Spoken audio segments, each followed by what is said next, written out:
I didn't even see her shadow move before the weight of the laptop tore from my hands. The hum of the encrypted drive stopped mid-sentence on my screen. For hours from deadline, my entire report, 14 months of sifting, classified intercepts, cross-referencing satellite sweeps, running simulations until my eyes blurred, was suddenly airborne, cradled in my mother's callous grip like a weapon. I'd seen that grip around a stethoscope and photographs from her tours.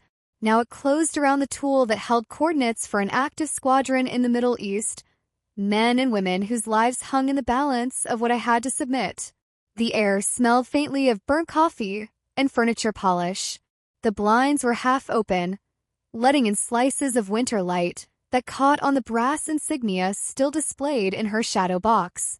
She looked almost calm, her breathing steady, eyes fixed on me, with the same flat precision I'd seen in uniform portraits on the mantel. Then the edge of the machine came down. The impact was sharp, metallic. Pain burst white in my skull and rolled down into my jaw. I stumbled backward, hitting the corner of the dining table before collapsing. Somewhere in the fall, I caught the split-second sound of plastic casing cracking the encryption port, severing with a sterile click. When I hit the floor, the cold towel pressed against my cheek, and I felt the warmth of blood spreading into the manila folders scattered beside me. The classified headers stared up at me in bold black type, already seeping red. I forced my eyes to focus on the figure in the doorway. My mother, still in her robe, hair set in rollers, a coffee mug balanced in one hand. She didn't flinch, didn't speak, just watched as if this was a scene she'd sat through before and knew her line was silence. Somewhere in the kitchen, the coffee maker clicked off. It's strange the details your mind clings to when everything else is breaking.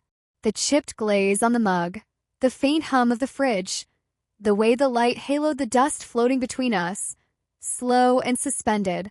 I remember thinking that in some other life, this could have been any Saturday morning, me visiting home, my parents in their quiet rituals. But in this life, my name was Captain Jimena Quintero. I was 32, wearing the Air Force blues when the mission demanded, the grease on my hands when the hangar floor called. I was a strategic analyst in the 57th Intelligence Squadron, tasked with hunting a breach in our national radar network. A breach that, if left unchecked, could blind our early warning systems. And the machine bleeding wires on the tile beside me wasn't just a laptop. It was a lifeline for an entire squadron flying over hostile ground. 4 hours from now, without those coordinates uploaded to the Pentagon's secure server, that lifeline would snap. And for the first time in my career, the enemy wasn't on the other side of the world. She was standing in my mother's living room, looking down at me. I grew up knowing that silence was the safest answer. In our house, across the road from the main gate of Lackland Air Force Base, discipline wasn't a word. It was the air we breathed. The cadence of my childhood was the morning bugle from the base, the slam of my mother's boots on the porch, the crisp snap of her salute when old friends in uniform passed by. Colonel Paloma Zepeda had served 30 years and carried those years like a set of unbending rules. To her, a soldier's worth was measured in miles marched under fire, in sand carried home in the seams of a uniform. If you hadn't stared down an enemy through iron sights, you hadn't earned the right to call yourself military. My mother, Paloma, had been an Air Force nurse during Desert Storm. She knew the weight of death and the chaos of field hospitals. But somewhere along the way, she'd traded her voice for a quiet efficiency that kept the peace, or at least kept her own temper on a short leash. She moved through the house like a shadow that set the table, refilled the coffee, and never challenged herself. Then there was my sister, Marisol Tafoya, 3 years older, born with a square jaw and broad shoulders my mother liked to say belonged on a recruitment poster. She joined the logistics course straight out of ROC, and my mother never stopped calling her my real soldier. The two of them spoke in acronyms and war stories, laughing about supply chain nightmares as if they were combat wounds. I didn't fit that picture. I was bookish, curious, drawn to patterns more than parades. At 15, I could read a weather map like some kids read novels. At 17, I was breaking down foreign news broadcasts from my own quiet study. But at our dinner table, none of that mattered. Every meal became a lecture, sometimes about the softness of my generation, sometimes about the uselessness of desk jobs in uniform. I learned to eat quickly, to keep my eyes on the plate, to let their conversations pass over me like the desert wind in the stories my mother told. You couldn't argue with her, not without paying for it in slammed doors or long silences that stretched for days. In that house, respect was obedience, love was conditional, and somewhere deep down, I think I knew that the moment I chose my own path in the Air Force, I crossed a line I could never step back over. By the time I raised my right hand and swore my oath, I knew exactly which branch of the Air Force I wanted. Intelligence. It wasn't a rebellion. It wasn't even a conscious rejection of my mother's ideals. It was instinct. I was drawn to the work behind the lines, the quiet pieces that, when put together, could tip the balance of a mission before a single shot was fired. My first real test came 3 years in. I was assigned to a joint operations cell tracking unusual chatter across encrypted channels in northern Syria. The patterns didn't fit the usual smuggling rings or insurgent traffic. They were too precise, too deliberate. I spent nights bent over signal traces, mapping them against satellite passes until the pieces locked into place. A planned ambush on AB-2 squadron rerouting from Europe. The alert went out in time. The aircraft changed course. The threat dissolved before it could solidify. It wasn't glamorous. There were no headlines, just a brief formal commendation and a line in an after-action report. Target avoided. Mission success. That was enough for me. It was not enough for my family. When I called home, my mother's voice was flat. So you guessed right. My sister Marisol was worse. You sit in air conditioning all day, Jimena. You don't even get dust on your boots. I didn't argue. You can't convince someone who's already decided the value of your work. A few weeks later, during a quarterly readiness briefing, Major Diego Navarro, my commanding officer, broke protocol. In front of 36 officers, he singled me out, recounting the Syria intercept in detail. His voice carried across the room, steady and deliberate. Captain Quintero's analysis saved lives. That's the kind of precision this unit depends on. I stood there, spine straight, trying not to show the heat in my face. Pride, yes, but also a quiet dread, because I knew word of that public praise would reach my mother. It did. The next time I visited home, she didn't even wait until dinner. Don't think a pat on the head from some desk jockey makes you a soldier, she said, eyes fixed on the television. Voice edged with something colder than anger. That was the night I realized this wasn't a gap between our views. It was a wall, and every step I took in my career was another brick between us. The orders came sealed, hand-delivered to my desk. Operation Iron Sentinel, a name that carried the kind of weight you could feel in your bones. I was assigned as lead analyst for a joint cyber defense task force. Our mission: trace the source of a breach in the national radar network, a breach that, if left unresolved, could blind us to incoming threats. The data load was massive: encrypted satellite logs, terabytes of intercepted transmissions, anomaly maps layered over months of airspace records.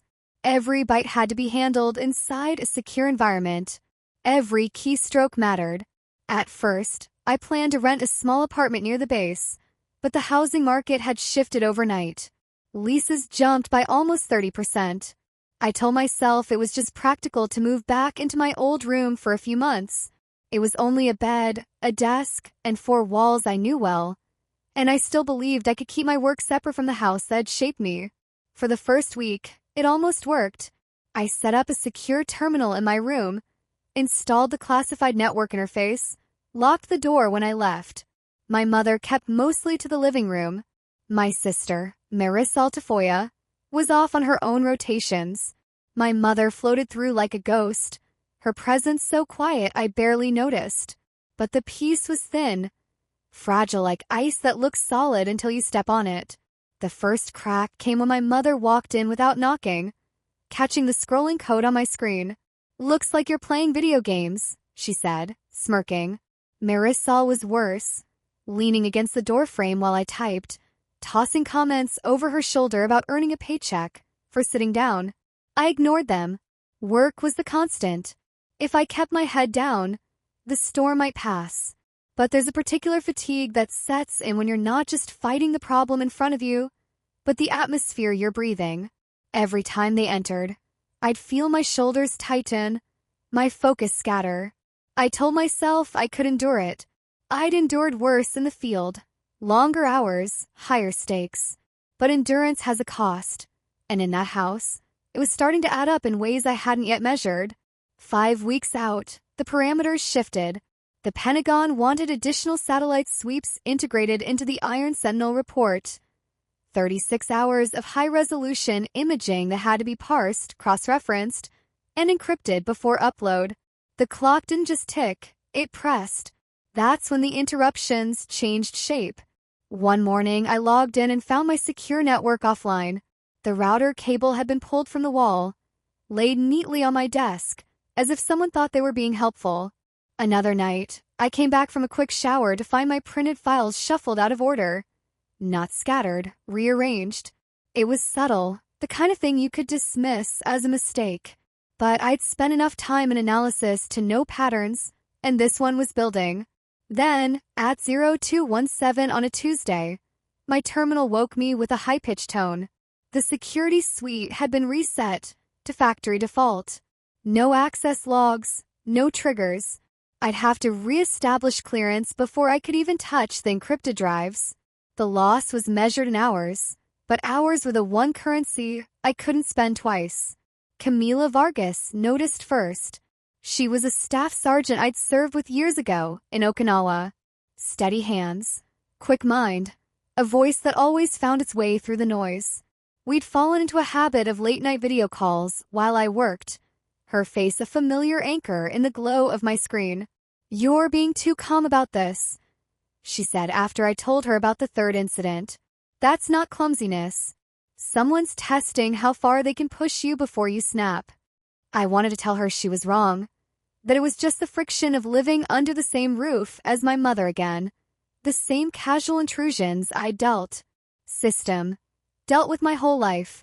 But the truth was starting to settle in the pit of my stomach. These weren't random inconveniences. They were surgical, timed, and for the first time, I began to consider a question I didn't want to answer.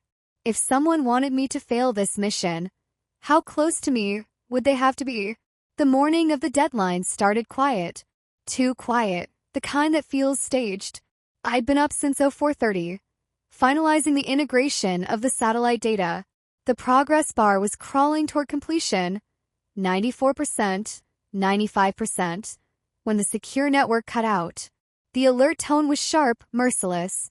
My terminal locked itself, the encryption cycle halting midstream. I turned toward the router, and the empty wall socket told the story before I could speak. The cable was gone. "Mom," I called, keeping my voice level. "Where's the line?" She appeared in the doorway, holding the thick black cable in one hand, like a snake she'd just caught. "You really think you're protecting this country sitting in here tapping keys?" Her tone was dry, almost amused. "It's a joke, Jimena. A damn joke. This isn't a debate," I said, reaching for the cord. "I have to." She stepped forward quicker than I'd expected for her age, and closed her fist around my laptop instead. I barely had time to register the strain in her forearm before she yanked it from my grasp. "Mom." The word barely left my mouth before the edge of the machine slammed into the side of my head. The impact rang like steel on steel. My vision stuttered. I staggered back, caught the corner of the desk, and went down hard. Somewhere in the blur, I heard the sick crack of the casing splitting. The hard drive popped free, clattering across the floor. My blood hit the desk first, then the folder's classified covers turning a deeper red as it spread. In the periphery, my mother stood in the hallway, her coffee cup steady in her hand. She didn't move, didn't speak. Behind her, Marisol Tafoya leaned against the wall, arms folded, her voice carrying that same cold certainty she'd used on me since we were kids. Should have listened to her, Jimena. The progress bar in my mind froze at 95%. Hours of work, lives depending on the transmission, and now nothing but the metallic taste of blood and the knowledge that this wasn't the enemy I'd trained for. It was the one I'd grown up with. I didn't wait for the ringing in my head to fade. The moment my knees found enough strength, I grabbed my jacket, pressed a wadded towel to the side of my skull, and walked past both of them without a word. My keys were still on the hook by the door. The metallic jingle felt almost too loud in that thick, stale air. The drive to the base was a blur. Taillights, early morning haze, my own pulse thumping in my ears louder than the engine. I didn't feel the cold until I stopped at the gate. Staff Sergeant Camila Vargas was already there, standing rigid beside her truck, scanning the road like she'd been expecting me. One look at my face, at the blood soaking through the towel, and she didn't ask questions. She took my keys, steered me into the passenger seat, and keyed her radio. Control, this is Vargas. Activate Protocol Red. Repeat, Protocol Red. Asset compromised. Requesting immediate security response. By the time we reached the secure wing, Major Diego Navarro was waiting, his expression carved from stone. He didn't waste breath on sympathy, just motioned to the comms officer to start the trace. Within minutes, the call had gone out to the base's military police. They were at my mother's house, less than an hour later. I didn't go back. I didn't need to see the look on my mother's face when uniformed MPs stepped into her living room, bagging the broken laptop like evidence from a crime scene. But I imagined it. Imagined the moment she realized the Air Force wasn't just my job. It was my chain of command, my shield, and when needed, my sword. In the secure lab, the IT team worked in silence, fingers flying over keys. Good news. One finally said, glancing up at me. We've recovered 94% of the drive. The rest, he hesitated. You're going to have to rebuild manually. 36 hours, no sleep, no margin for error. Every missing line of code, every incomplete coordinate would have to be pulled from the unreliable vault of my memory. I nodded, wiping dried blood from my temple. It wasn't the first time I'd been asked to reconstruct a battlefield from scraps, but it was the first time the battlefield had been my own home. I didn't leave the secure lab for the next 36 hours. Coffee replaced sleep. Adrenaline replaced food. The recovered files formed a skeleton, and I rebuilt the missing parts from memory, cross-referencing old reconnaissance patterns, matching anomalies I'd seen in raw feeds. Every keystroke felt heavier than the last, each one carrying the weight of the squadron that would live or die on its accuracy. By the final hour, my hands shook so badly I had to steady them against the desk. But the last coordinate locked into place, the encryption sequence sealed, and the progress bar climbed to 100%. The transmission to the Pentagon went out at 0417. 10 minutes later, confirmation came back. The data had triggered a chain of alerts across 3 commands. The breach source wasn't just a random cyber attack. It was part of a coordinated insider network feeding information to a foreign intelligence service. By noon, the Air Force had moved. Arrests were already underway. The planned strike against our missile guidance systems never happened. And in the aftermath, my name was in the mission summary, one line in a classified document that said more than my family had ever believed.